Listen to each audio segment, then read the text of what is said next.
और क्योंकि हेमंत जी जो हैं इस पर पूरे मामले पर अपनी बहुत बेहतरीन राय रखते हैं, तो उनसे मैं इस पर सवाल जरूर पूछूंगी। ये तस्वीर देखिए आप, ऐसा लग रहा है कि कुछ स्पेशल तरह के कुछ जीव हैं जिनको एक पिंजरे में बंद कर दिया गया है और उनकी एक तरह से नुमाइश लगाई गई है कि आइए देखिए, टिकट लगा हुआ है, देखिए और देखकर एंटरटेन हुई और चले जाइए।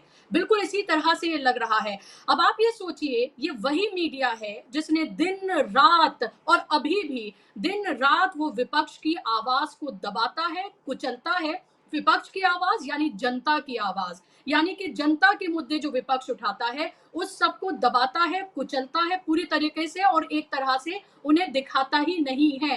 अब हालांकि ये हो गया है कि इतनी मजबूत है वो आवाज कि उन्हें मजबूरन उसे दिखाना पड़ता है। ये वही मीडिया है जिसने दिन रात राहुल गांधी को एक विलन की तरह पेश किया, उनका मजाक उड़ाया, उनको दिखाया नहीं, उनके पार्टी के स्पोक्स पर्सन को लगातार जलील किया गया। वो सब कुछ इन्हीं मीडिया चैनल्स के मालिकों के जरिए, इन्हीं पत्रकारों के जरिए किया गया। और आज आप ये देखिए कि जब इनको कैद किया गया है तो वो ये नहीं कह रहे, नरेंद्र मोदी से गुहार नहीं लगा रहे हैं कि नरेंद्र मोदी जी प्लीज आइए, हम तो आपके गुलाम थे और आपकी सरकार के आइए, हमें आकर यहाँ से आजाद कराइए, बल्कि वो गुहार लगा रहे हैं राहुल गांधी से। और राहुल गांधी, आप ये देखिए, बड़े दिल की बात है राहुल गांधी की कि उन्होंने उस मसले को उठाया और जब उन्होंने बेचारा कहा तो ओम बिरला को वो बर्दाश्त नहीं हुआ। ओम बिरला ने कहा बेचारा मत कहिए आप उनको, अभी बेचारे ही तो नजर आ रहे हैं। और आप ये देखिए कि राहुल गांधी ने उस मसले को उठाया और कहा कि उनको आजाद करें, और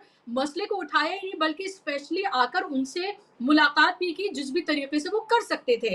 लेकिन ना तो बीजेपी के किसी नेता, ना ही नरेंद्र मोदी, ना ही अमित शाह, किसी ने भी इन मीडिया वालों से मुलाकात नहीं की, जबकि हर रोज हर मिनट ये उन्हीं की ढपली, उन्हीं का राग बजाते हैं। लेकिन उसके बावजूद भी आप ये देखिए कि क्या हो रहा है। वो कहते हैं ना कि life takes a full circle, तो वही हुआ है कि वो फुल सर्कल ले लिया गया है। जो आप बोएंगे वो काटेंगे, वही होता हुआ नजर आ रहा है। हेमंत जी, आपकी स्पेशल टिप्पणी इस पर और फिर उसके बाद भाषण पर।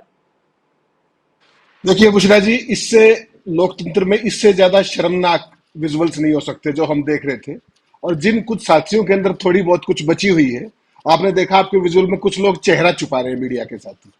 ये दिन आना ही था, ये दुर्भाग्यपूर्ण दिन आना ही था जब मीडिया को एक नुमाइश की चीज बना करके एक एनक्लोजर में बंद कर दिया गया। ये क्यों हुआ बुशरा जी? आपने कुछ बात कही। ये बेसिकली जब हमने अपनी मीडिया की जो अर्जित आजादी थी उसको सरकार के सामने सरेंडर करना शुरू किया, ये उसकी फाइनल परिणति है। बहुत ही दर्दनाक दृश्य है। आंखों में आंसू आने को है कि हम कहां खड़े हो गए और अपने कर्मों से हो गए। देखिए, इसमें कोई शक नहीं था बुशरा जी कि ये जो देश का मीडिया का जो हमारा मॉडल है वो पूंजीपतियों का मॉडल है। उसमें मुनाफे का एक कंसेप्ट है, वो सदा से रहता है। लेकिन उस मुनाफे के कंसेप्ट को भी बैलेंस करते हुए 47 से लेकर के आज तक मीडिया ने एक बेहतरीन भूमिका 2014 तक निभाई थी। उसके बाद 2014 में जैसे ही मोदी जी अवतरित हुए दिल्ली में, उन्होंने इस मीडिया को सुपारी मीडिया में बदल दिया। मोदी जी का गुणगान करें यहां तक तो ठीक है, करवाइए, आप गुजरात मॉडल है वो। लेकिन आप विपक्ष की सुपारी लेकर के विपक्ष को तहस नहस कर दें। वो विपक्ष को तहस नहस नहीं कर रहे आप, वो लोकतंत्र को, अर्जित लोकतंत्र को तहस नहस कर रहे हो। और आज जो कुछ आपने विजुअल्स दिखाए, वो जो अर्जित हमारी स्वतंत्रता थी मीडिया की, उसको तहस नहस करने का परिणाम है। बहुत ही दर्दनाक विजुअल्स है ये।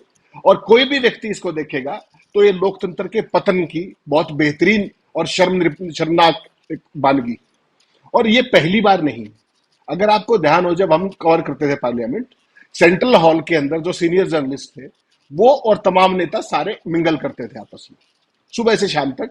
सेंट्रल हॉल एक ऐसी जगह थी जहां पर हाउस के अंदर से ज्यादा खबरें बाहर सेंट्रल हॉल में मिलती थी।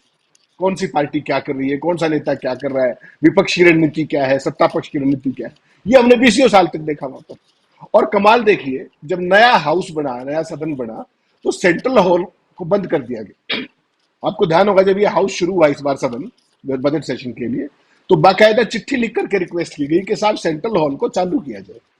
क्योंकि एक वो फ्री फ्लोइंग डिस्कशन, आपस में मिंगलिंग का, एक दूसरे के जितने भी संसद की गरिमा, अंदर जो गर्मा गर्मी होती थी वो सारी बाहर आके वहां के ठंडी हो जाती थी। सारे नेता एक हो जाते थे वहां पर, क्योंकि वो शत्रु नहीं है, राजनीतिक विरोधी है। लेकिन उसको भी बंद कर दिया गया। और फाइनली आज जाके मीडिया को आपने देखा कि किस तरीके से एक एनक्लोजर में, जैसे चिड़ियाघर में जीव नहीं दिखाई जाते, ये वही सीन है, दर्दनाक सीन। एक बात तो ये जो बहुत दुर्भाग्यपूर्ण है, और सारे मीडिया को और मीडिया के मालिकों को ये सोचना चाहिए कि आने वाले दौर की पीढ़ियां उनके योगदान को कैसे याद करेगी, कि उन्होंने देश के अर्जित लोकतंत्र का सत्यानाश करने का जो सबसे बड़ा अगर कोई रोल था तो वो इन मीडिया मालिकों का था, और फाइनली जाकर के वो पत्रकार साथियों पर भी कहीं ना कहीं दोष आएगा। अब आपने बात की राहुल गांधी के भाषण की। देखिए, एक बात कहनी पड़ेगी, साथी पैनलिस्ट ने बहुत अच्छे से खोल के समझाया। अगर आप इसको एक जर्नलिस्टिक व्यू लें इस पूरे जो आज राहुल गांधी ने बोला है, तो बहुत ही कम शब्दों में आप कहें तो राहुल गांधी ने आज पूरी भारतीय जनता पार्टी को आउट क्लास कर दिया। आउट क्लास कहते हैं जिसको अंग्रेजी में, कि उनको नेस्तनाबूद कर दिया, हिंदी में अगर मैं ठीक शब्द है ये। तो कोई ऐसा मसला जिसके ऊपर भारतीय जनता पार्टी जवाब नहीं दे पाई इफेक्टिवली, लफाजी कीजिए आप, इंटरप्शंस कीजिए, लेकिन आप प्रोफेशनली जवाब नहीं दे पाए। नोटबंदी को लेकर के बीजेपी का हालत देखने लायक थी, बेरोजगारी को देखने की हालत थी, किसानों के मुद्दे को लेकर के हालत थी, कोविड कुप्रबंधन को लेकर के थी, एमएसएमई को ले थी, और सबसे इंपॉर्टेंट बात जो उन्होंने आज मध्यम वर्ग को छेड़ा, मध्यम वर्ग के ऊपर टैक्सेशन की मार छेड़ी, और कैसे उसको बीजेपी से कोरिलेट किया कि मध्यम वर्ग आपका सबसे बड़ा भगत था, आज उसको आपने पीठ में छुरा नहीं घोपा, छाती में भी घोप दिया, और विद फैक्ट्स एंड फिगर्स किया। तो भारतीय जनता पार्टी की दो दुखती रग आज उनको मिल गई। परमानेंट उनकी दुखती रग तो अंबानी और अडानी है, पूरे हाउस में जो भी बीजेपी के लोग हैं उनकी दुखती रग वो है। और दूसरी जो ये है, जो मध्यम वर्ग का दर्द जिस तरीके से उकेरा, और आज पहली बार अगर मुझे ठीक से याद है, पुष्पेंद्र जी बताएंगे अगर मैं गलत ना हूं तो, सदन के अंदर विपक्ष ने इस बात को हाउस में, फ्लोर ऑफ द हाउस पे ये गारंटी दी है कि हम इसी सदन में जो न्यूनतम समर्थन मूल्य है उसकी गारंटी का कानून ला करके दिखाएंगे। अभी तक राहुल गांधी अपने जो पार्टी का मैनिफेस्टो था, चुनावी सभाएं थी, वहां पर करते थे।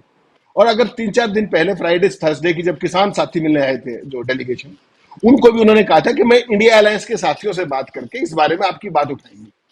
और मुझे पूरा भरोसा है कि आज उन्होंने जिस उस कन्विक्शन के साथ सदन के अंदर ये कहा कि हम आकर के इसी सदन में एमएसपी गारंटी एक्ट लागू करके दिखाएंगे, तो ये शायद पहली बार, और ये बीजेपी की सबसे बड़ी दुखती रग है। तो आज जो भी फॉल्ट लाइंस बीजेपी की है उनको एक एक करके बड़े सलीके से राहुल गांधी ने जिस तरीके से एक्सपोज किया देश के सामने, कोई भी ऐसी चीज नहीं थी। किसान देश के 65% से ऊपर है, और उनका सबसे बड़ी दुखती रग है एमएसपी गारंटी कानून, जिसपे बीजेपी बात करने को तैयार नहीं है, पीएम के कमिटमेंट के बात करने को तैयार नहीं है। राहुल गांधी ने आज उसकी गारंटी दे दी। मध्यम वर्ग की उन्होंने बात की, और वो सारी बातें की जिनसे बीजेपी बचती है, और पेपर लीक की संख्या भी बता दी कि 10 साल में 70 पेपर लीक हुए हैं। बीजेपी की आवाज नहीं निकली। हुआ क्या, जो अंबानी और अडानी का नाम आया, जो दुखती रग है, वहां से बीजेपी को ब्रीदिंग स्पेस मिला, जो सारे एमपीज थे, और उन सबको समूची भाजपा उनका नाम लेते ही कैसे खड़े होती है आपने देखा उसमें। मैं तो ये हैरान हूं कि क्या वो उनके बंधुआ हो गए हैं क्या? भाजपा संसदीय दल क्या उन दो व्यक्तियों का बंधुआ है क्या, कि उनका नाम लेते ही पूरा उनको डिफेंड करने लग जाता है? क्यों? टू दैट एक्सटेंट संसदीय कार्य मंत्री। और कमाल देखिए आप उस बाइट को अगर रिप्ले करेंगे, जब राहुल गांधी ने कहा कि चक्रव्यूह के अंदर भी 6 लोग होते थे, तो जब पहले 4 नाम आए तब तक कोई नहीं बोला, जबकि पहले 4 नाम ज्यादा महत्वपूर्ण थे, और 5वें और 6ठे का नाम आते ही चेयर भी एक्टिव हो गई। ये बहुत गंभीर बात है। देखिए, 47 से लेकर के और 2014 तक जो भी सरकारें रही, उन सब पर ये आरोप लगे हैं कि वो पूंजीपतियों के हाथ में खेलती है। ध्यान होगा, अपन ने बहुत कवर किया। उस समय टाटा बिरला का नाम लिया जाता था, तब तो ना तो टाटा बिरला संसदीय शब्द थे, ना वो कभी रिकॉर्ड से हटाए गए। तो अंबानी और अडानी का ऐसा क्या है कि उनको आप बिना कहे रिकॉर्ड से हटा देते हैं, चेयर भी उस पर आपत्ति करती है। क्या वो नाम असंसदीय है क्या? तो आप कहिए ना, जो संसद के असंसदीय शब्दों की लिस्ट है उसमें अंबानी और अडानी को जोड़ दीजिए, बात ही खत्म हो जाएगी। बार बार आपको स्पष्टीकरण की जरूरत नहीं पड़ेगी, ना उनको डिफेंड करने की जरूरत पड़ेगी, ना उनको कोई कहेगा। तो राहुल गांधी ने आज इनकी जितनी भी फॉल्ट लाइंस थी, इनकी जो वल्नरेबिलिटीज, उनको बहुत बेरहमी से एक्सपोज किया। और बीजेपी अपने कर्मों से हाउस के अंदर भी जिस तरह की उन्होंने इंटरवेंशन की, खुद भी एक्सपोज हुई। ऐसा लगता है कि वो खुद भी एक्सपोज होना ही चाहते थे, होने के लिए ही बैठे हुए थे। जिस तरीके से राहुल गांधी ने ये कहा कि अगर आप हमारी बात सुनने लगेंगे तो हम भी आपकी सुनने लगेंगे, संसदीय कार्य मंत्री को, तो फिर वही बड़ी लाइन खींच दी, क्योंकि इनकी ट्रेनिंग में सुनना सिखा नहीं रखा है। वो सारी चीजें जो आज एक एक करके हुई हैं, उसको आप ध्यान से देखिए। फिर चक्रव्यूह वाली बात जो थी, पद्मव्यूह वाली बात थी, पूरी भाजपा को ये समझ में ही नहीं आया कि उस पर रिएक्ट कैसे करें। उसको कमल से भी जोड़ दिया, प्रधानमंत्री यहां लगा करके जोड़ते हैं, सारी फॉल्ट लाइन्स उसमें भी क्या क्या है, उसका एक साहित्यिक अंदाज में, आध्यात्मिक अंदाज में भी एक्सपोज कर दिया। धार्मिक जो इनका जो क्रेडेंशियल्स है उनको भी एक्सपोज कर दिया कि उसके अंदर क्या क्या हुआ था महाभारत के अंदर, चक्रव्यूह क्या चीज थी, पद्मव्यूह क्या चीज थी। बड़ा साफ लगा कि जो बैठे हुए लोग हैं बीजेपी के, वो कोई इसका जवाब नहीं दे पाए। जो राहुल गांधी को पप्पू कहते थे, आज कहीं ना कहीं वो सारे के सारे लोग जो डिफेंस की जो बैटरी होती है वो बहुत वीक दिखी।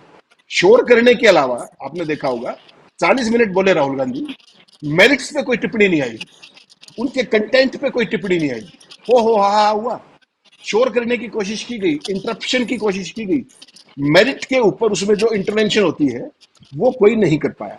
और जब राहुल गांधी ने ये कहा, और कुछ भी गलत नहीं है, उन्होंने कहा कि जो अपने अग्निवीर हैं उनके लिए पेंशन का 1 रुपया भी बजट में व्यवस्था नहीं है। इसमें क्या गलत है? अग्निवीर स्कीम के अंदर तो पेंशन है ही नहीं, और उसमें भी बीजेपी को आपत्ति है। हो तो दिखा दीजिए ना आप। फिर राहुल गांधी ने क्या कहा? उन्होंने कहा कि जो किसान साथी मिलने आए थे उनको रोका गया। ये सच है या नहीं पूरे देश ने देखा, 1.5 घंटे तक स्पीकर ने ऑब्जेक्शन लिया उस पर, और वो बात खुलनी चाहिए थी आज कि स्पीकर ने कहा कि कस्टोडियन मैं हूं और आप गलत बयानी कर रहे हैं। तो राहुल गांधी ने कहा कि साहब उनको आने से रोका गया। तो स्पीकर ने क्या कहा वो शायद समझ गए उस बात को। स्पीकर असली बात नहीं बताई कि रोका क्यों था किसान नेताओं को। उन्होंने आपत्ति क्या ली कि किसान नेताओं ने पार्लियामेंट की प्रेमाइसिस के अंदर बाइट दिया, जो कि गलत है। इस बात से मैं भी सहमत हूं कि सदन के अंदर, सदन के प्रेमाइसिस में एमपीज के अलावा कोई बाइट नहीं दे सकता है। लेकिन वो जो मूल कारण था कि किसानों को रोका क्यों गया डेलीगेशन, लेकिन वो लेकिन जवाब अगर आज मैं भी गलत अनुत्तरित नहीं रहा। हूँ हेमंत जी, नहीं, वो तो ये बात तो बिरला जी के ऊपर बनती है ना कि owners of reply lies on him. क्या वो एक इवेंट थी और उस दिन वो सारे कायदे कानून रिलैक्स कर दिए गए थे? तो क्या ये फिफ्थडॉम है कि जैसे मोदी और बिरला जी चाहे वो संसद के कानून हो जाएंगे, प्रमाइसिस के कानून हो जाएंगे? उस दिन जो बाइट दिए गए वो तो ठीक थे, और किसानों ने अगर 4 लाइन कह दी तो वो गलत थे। लेकिन वो जो सवाल जो मैं मूल रूप से आपको कह रहा था कि किसानों का डेलीगेशन जब आया उनको 1.5 घंटे रोका किसने, इसका जवाब तो आज भी अनुत्तरित रहा। इसकी तो जिम्मेदारी तय की जानी चाहिए ना। किसान इस देश का अन्नदाता है, उसके प्रतिनिधि लीडर ऑफ अपोजिशन ने हाउस में बुलाए हैं, बाकायदा उनके पास है, बाकायदा उनकी जानकारी है। उसके बाद उनको किसने रुकवाया, क्यों रुकवाया, और वो सीन क्यों क्रिएट करवाया गया? और जैसे ही राहुल गांधी उनसे मिलने के लिए निकले उनको परमिशन किसने दे दी? क्या स्पीकर साहब को इस पर क्लेम नहीं आना चाहिए, बताना नहीं चाहिए कि क्या हुआ था? वो बात वो फिर टाल गए उस बात को, और केवल ये कहा कि वो बात परंपरा का वो किया उल्लंघन, कि बाइट दिया। सवाल ये है कि कायदे और कानून सबके लिए है। प्रधानमंत्री तो किसी को बाल बुद्धि के दे। एक जो व्यक्ति, नेहरू जी 60 साल पहले जा चुके हैं, उनके बारे में जो उनके शब्द होते हैं, इंदिरा जी के बारे में जो उनके शब्द होते हैं, जो भी हमारे वो है उसके बारे में उनके जो शब्द होते हैं, उनके लिए सब संसदीय है। अब आप देखिएगा जब इसका रिकॉर्ड आएगा, जब इसकी मिनट्स आएंगी, इसमें फिर अंबानी और अडानी का नाम गायब हो जाएगा, और राहुल गांधी के भाषण के अधिकांश हिस्से कल के रिकॉर्ड में आपको गायब मिलेंगे। तो ये एक स्टैंडर्ड ऑपरेटिंग प्रोसीजर बना दिया है भारतीय जनता पार्टी ने। लेकिन अब समस्या दूसरी है बुशरा जी। पहले इलेक्ट्रॉनिक मीडिया नहीं था, तो संसद के रिकॉर्ड में ही आपको सब कुछ देखना पड़ता था कि उसके रिकॉर्ड में किस नेता ने तब क्या कहा था। आज तो आप जो भी शब्द बोलती हैं, कोई भी व्यक्ति, वो हजारों साल तक इस देश के विजुअल माध्यम में भी है, ऑडियो में छोड़ दीजिए, यूट्यूब है, सारी चीजें हैं, प्लेटफॉर्म से, संसद का टीवी भी है। तो कहां कहां से हटाओगे उसको? सवाल यह है कि भारतीय जनता पार्टी अपने गिरेबान में झांकती क्यों नहीं है कि वो कहां गलत खड़े हैं। वो अंबानी अडानी को इतना श्रम निरपेक्षता से क्यों डिफेंड करते हैं? अगर ऐसी बात है तो अपनी नीतियों को बदले ना। नीति तो बदल नहीं सकते, नीति तो उनके लिए बनानी है और डिफेंड भी उन्हीं को करना है। तो ये सारी वल्नरेबिलिटीज राहुल गांधी ने आज एक्सपोज कर दी, और आप इस भाषण को हल्के से मत लीजिए। ये जो भाषण है, ये आगे जो जम्मू कश्मीर का चुनाव, हरियाणा का चुनाव, महाराष्ट्र का चुनाव, झारखंड का चुनाव, ये उसका उन्होंने इनडायरेक्टली बिगुल फूंक दिया है। दो मुख्य मुद्दे, किसानों की एमएसपी गारंटी, और जो दूसरा ये है अपने जातिगत जनगणना। इस पर कांग्रेस पार्टी और इंडिया गठबंधन खेल ले जा रहा है, और यही बीजेपी की सबसे बड़ी चिंता का विषय है, जो आज सामने सब देश ने देख लिया। नहीं बुशरा जी, आप ज्यादा अपेक्षा कर रही हैं, माफ कीजिएगा, हम्म। ज्यादा अपेक्षा कर रही हैं आप उन लोगों से। ये घटनाक्रम सुबह 11 बजे से चल रहा है। किसी चैनल पे आपने इसका कोई फ्रेम देखा है क्या अब तक? सुबह 11 बजे से जो कुछ हो रहा है, सारे पिंजरे में बैठे हुए हैं। अब मैं तो देखिए 10 साल से टीवी देखता नहीं, ऑनेस्टली अपने शोज भी आमतौर पे नहीं देखता मैं बाद में करने के बाद। लेकिन आज सुबह से कितने चैनल ने दिखाया, आप लोग तो सारा उसको करते हैं फॉलो। जब दिन भर से 11 बजे से अब तक नहीं दिखाया, तो हमको ज्यादा अपेक्षा क्यों कर रही है कि आप प्राइम टाइम में, इसका तो जिक्र भी नहीं आएगा। ये जो कुछ 10 साल से हो रहा था, ये उसकी फाइनल परिणति है। ये तो होना ही था, ये ओवरड्यू था। आप ये बताइए कि जो कुछ ये घटनाक्रम हो रहा है, उसके बाद सुबह से इसके अलावा इस देश के अंदर कोई और नैरेटिव भी हो सकता है क्या? कि देश के लोकतंत्र के मंदिर संसद के अंदर पत्रकारों को अप्रत्यक्ष तौर पे बंधक बना दिया गया है। और अप्रत्यक्ष क्यों, तो प्रत्यक्ष तौर पे दिख रहा है कि जहां आपकी रिस्ट्रिक्टेड एंट्री, संसद का मतलब क्या है, लोकतंत्र का मतलब क्या है कि फ्री एंट्री, सारा का फ्री फ्री मोबिलिटी। और वहां अगर मीडिया की ही मोबिलिटी आपने रोक दी, तो फिर आप डेमोक्रेसी कैसे करेंगे? तो आज सुबह से तो इसके अलावा कोई नैरेटिव ही नहीं होना चाहिए था, और हमारी बहस का मुख्य मुद्दा भी यही होना चाहिए था, अगर वैसे मानेंगे तो। हम्म। लेकिन मुख्य धारा इन बातों से ऊपर उठ चुका है, जो मैंने पहले स्लॉट में भी कहा आपको। देखिए, जब आप बिना शर्त समर्पण कर देते हैं मुनाफे की थ्योरी के अंदर, फिर आपको डेमोक्रेसी से कोई लेना देना नहीं है, एथिक्स से कोई मतलब नहीं है। आप फोर्थ पिलर है या थर्ड पिलर, इससे कोई मतलब नहीं है। जो साथी पैनलिस्ट कह रहे थे कि लोकतंत्र का चौथा स्तंभ, ये 2014 के सितंबर तक था। आज की तारीख में अगर हम अपनी भाषा में कहें, स्थानीय भाषा में, तो आज का जो ये मुख्य धारा का मीडिया है, ये लोकतंत्र की अर्थी को कंधा देने वाला चौथा कदिया है। आप इसको इस रूप में देखिए। जिस तरीके का जो पूरा रोल रहा है पिछले 10 साल के अंदर, उसकी ये परिणति ओवरड्यू थी, आज हुई है। और कमाल देखिए, आपने कहा कि कोई और नेता नहीं आया। इंडिया गठबंधन के नेता तो फिर भी आ जाएंगे, विपक्ष के जो सत्ता पक्ष के नेता किस मुंह से आएंगे वहां? उन्होंने तो इसको उस पिंजरे में बंद करवाया, ये तो उसके लिए प्रत्यक्ष तौर पे दोषी। तो समस्या क्या है कि राहुल गांधी की तो विपक्ष के नेता के तौर पे लोकतंत्र को बचाने, संसद को बचाने की ड्यूटी भी है, परंपरा भी है, और एक नीयत भी है। लेकिन जिन्होंने इसको बंद किया, इस मीडिया को, उनकी क्या ड्यूटी है, और उन पे सवाल सुबह से अब तक क्यों नहीं उठा? और मैं तो इस बात से भी हैरान हूं कि सोशल मीडिया पे भी इसमें बहुत ज्यादा चर्चा नहीं हुई अभी तक। सुबह से जैसे मैं देख रहा था जब आपके पास आया शो पे, उससे पहले उसमें भी कोई जी। बहुत ज्यादा जो होता है ना वायरल एक डिस्कशन या कोई उस तरह की चीजें, ये अब आएगा, चूंकि आपने ये दिखा दी है सारे विजुअल्स और सारी चीजें। लेकिन आज का दिन मीडिया के लिए एक काले दिन से कहीं बड़ा धब्बा है, बहुत बड़ा धब्बा है जो मीडिया के साथ आज किया गया है। और शर्म की बात यह है कि सारा मीडिया चुप है। इससे खराब बात लोकतंत्र के लिए नहीं हो सकती। आज भी एक अवसर है मीडिया मालिकों को और हम सबको अपने अंदर झांक के देखना चाहिए, हमारी क्या कमियां, हमारी क्या गलतियां होगी, और हमें अपने मूल स्वरूप में आना चाहिए। वरना आपको ध्यान होगा वो बात कि लम्हों ने खता की और सदियों ने सजा पाई। आज हम उस दोराहे पर आकर खड़े हो गए हैं। ये हम सबको देखने की बात है। और शाम को डिस्कशन होगा नहीं होगा, बी रेस्ट एश्योर्ड, कहीं कोई डिस्कशन नहीं होगा, कहीं कोई चर्चा नहीं होगी, कहीं कोई विजुअल नहीं होगा। और राहुल गांधी की बैशिंग करवाने की पूरी कोशिश की जाएगी, क्योंकि उन्हीं दो A1 और A2 जो उन्होंने नाम लिए, उन्हीं के चैनल से सारे, तो वो ये बात कैसे बर्दाश्त करेंगे कि इसकी चर्चा हो? तो वहां तो राहुल गांधी की बैशिंग होगी या कोई और नैरेटिव खड़ा कर दिया जाएगा फर्जी टाइप का, वही देखने की बात है। निश्चित रहिए, इस मसले पर ना कोई विजुअल दिखेंगे आपको, ना कोई प्राइम टाइम डिस्कशन होगा, और ना इवन टिकर पे भी खबर होगी। Take it from me. नहीं बुशरा जी, देखिए मैं बड़ा चिंतित हूं, ऑनेस्टली बताऊं। प्रधानमंत्री जी की जो मनस्थिति है, खासतौर पर जब से परिणाम आए हैं, उसके बाद उनके चेहरे पर मैंने आज तक कोई खुशी, कोई उमंग और उस तरह की चीज नहीं देखी है। हालांकि 240 सीटें कोई कम सीट नहीं होती, उन्होंने सरकार भी बनाई ली अपनी जिस तरीके से, लेकिन वो प्रधानमंत्री, वो पहले वाले प्रधानमंत्री नहीं है 2014 से लेकर के हम देखते हैं। वो कंप्लीटली खोए हुए प्रधानमंत्री हैं। और गजब देखिए, वो कोई भी काम करते हैं, कोई भी इवेंट करते हैं। कल आप छोटी सी घटना देखिए, कल मनु भाकर ने कांस्य पदक जीता, प्रधानमंत्री ने उनको फोन पे बात की, आदत है इवेंट क्रिएट करने की, वो जबरन की एक इवेंट क्रिएट हुई, उस पर भी इतनी भयंकर ट्रोलिंग हुई कि जो पहलवान बेटियां इतने दिन तक दिल्ली के जंतर मंतर पर बैठी रही, वो मेडल बहाने तक को भी मजबूर हो गई। आपके ही सांसद के कारनामे थे।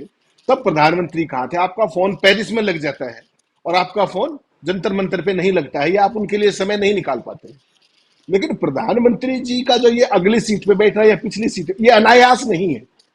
जो पहले हर चीज के अंदर उछल उछल करके उनको दिखाया जाता था, आज कहीं ना कहीं वो विजुअल जो उनकी वो थी अपीयरेंस थी, वो कहीं ना कहीं कम हो रही है लगातार। आपने भी देखा होगा ये टीवी पर भी एक जबरन की इवेंट्स क्रिएट, जैसे कल जो गीत बाकर की, मनु बाकर की दिखाई गई, चलाई गई, कोशिश की गई, लेकिन हर चीज पे ट्रोलिंग। उसका कारण क्या है कि फॉल्ट लाइन्स एक्सपोज हो गई है भारतीय जनता पार्टी की, और ये प्रधानमंत्री भी समझ रहे हैं इस बात को। आप उनके यूट्यूब चैनल के व्यूज देख लीजिए, विजय विज राहुल गांधी के देख लीजिए। भाई प्रधानमंत्री तो आपने बिल्कुल ठीक कहा, मोदी जी है ना, फिर राहुल गांधी को लाइमलाइट क्यों मिल रही है? क्योंकि राहुल गांधी पहले दिन से ही, जब से वो भारत यात्रा के बाद, उनके ऊपर क्या आरोप लगते थे कि वो नॉन सीरियस पॉलिटिशियन है, विदेश भाग जाते हैं, ये है वो है। अब वो तो कहीं नहीं गए विदेश में, अब मोदी जी ही जाते हैं जहां पर मेंबर्स फुल टाइम है या नहीं, हमारा रोल है या नहीं, वो फिर भी पहुंच गए वहां पर। देखा सारे देश ने, कोई भाषण नहीं था, कुछ नहीं था, केवल एक विजुअल अपीयरेंस थी, वो करके आ गए। एक वो रील बना के आ गए मेलोनी के साथ इटली में, उसके अलावा तो कुछ नहीं हुआ। तो अब जो है, और राहुल गांधी कहाँ होते हैं? हर उस जगह पे जहां दब्बे कुचले लोग हैं, मोची से लेकर के, बढ़ई से लेकर के, तमाम चीजें, वो सारी चीजें उनको जनता से जोड़ती हैं। डेलीगेशन से मिलना, आपने आज तक, प्रधानमंत्री 2014 में बने थे मोदी जी, उनको किसी पीड़ित डेलीगेशन के साथ देखा है क्या आज तक? किसी एक का नाम बताइए मुझे। इस देश में बेरोजगारी है, तमाम चीजें हैं, हिंडनबर्ग की रिपोर्ट थी, पेगासस था, क्या क्या नहीं था। क्या आपने कभी पीएम को किसी डेलीगेशन से मिलते देखा है क्या? क्या मणिपुर के बाद जो उनकी पार्टी के लोग 15 दिन दिल्ली बैठ के चले गए, प्रधानमंत्री उनसे भी मिले क्या? और राहुल गांधी किसान के नेताओं को, जो बेचारों को, उनको ऑफिस पार्लियामेंट में बुला के मिलते हैं। तो ये जो एक बेसिक फर्क है, ये नया नैरेटिव सेट हो रहा है, और मोदी जी की सारी चिंताओं का मूल कारण ये है। और दूसरा कारण ये है कि वो चूंकि कॉरपोरेट के प्रायोजित एक तरीके से स्टेब्लिश हो रहे हैं आम जनमानस के बीच में, तो अब उनके लिए नीतियां बदलना भी सरल नहीं होगा, डिस्ट्रैक्ट करना आसान नहीं होगा उनके लिए, उन नीतियों को से हटना। नीति नहीं बदल सकते वो, नीति बदलेंगे तो वही कॉर्पोरेट उनके खिलाफ हो जाएगा। ये बात भी मोदी जी समझ रहे हैं। तो कुल मिलाकर के मोदी जी के लिए आगे कुआ और पीछे खाई वाली स्थिति है, और बीजेपी की सारी फॉल्ट लाइन्स बुरे तरीके से एक्सपोज हो गई है। और बीजेपी के अंदर, संसदीय दल के अंदर, जो टैलेंट डेफिसिट था, वो भी हर रोज दिखाई देता है, सदन के अंदर भी और सदन के बाहर भी। ये आपको मानना बिल्कुल।